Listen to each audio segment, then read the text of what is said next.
हमारे चैनल मैथिली गीत सागर को लाल बटन दबाकर सब्सक्राइब करें और घंटी का निशान जरूर दबाएं ताकि आपको नोटिफिकेशंस मिलती रहे। जय मिथिला।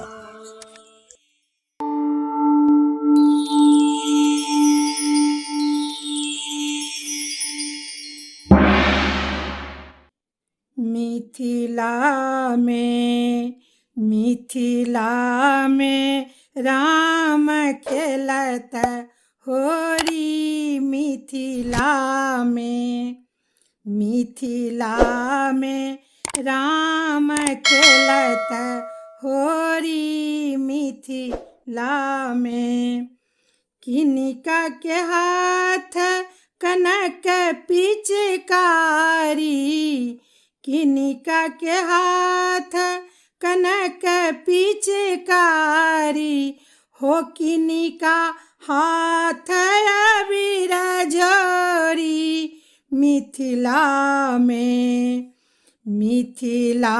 में राम खेलत होरी। मिथिला में राम जी के हाथ कनक पिचकारी।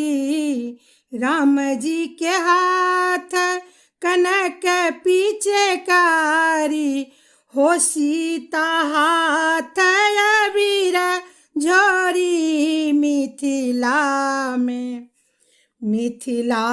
में राम खेलत होरी। मिथिला में किनिका के भी जय लाली रे चुनरिया। किनिका के भी जय लाली रे चुनरिया हो। किनिका के भी जय पियर धोती। मिथिला में राम खेलत होरी। मिथिला में सिया जी के भी जय लाली रे चुनरिया। सिया जी के भी जय लाली रे चुनरिया हो। राम जी के भी जय पियर धोती। मिथिला में राम खेलत होरी। मिथिला में कहमा सुख एबो में लाली रे चुनरिया। कहमा सुख एबो में लाली रे चुनरिया हो। कहमा सुख एबो पियर धोती। मिथिला में राम खेलत होरी। मिथिला में जनकपुर सुख एबो में लाली रे चुनरिया।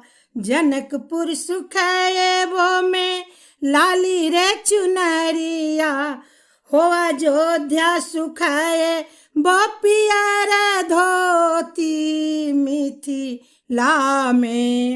मिथिला में राम खेलत होरी। मिथिला में राम खेलत होरी। मिथिला में।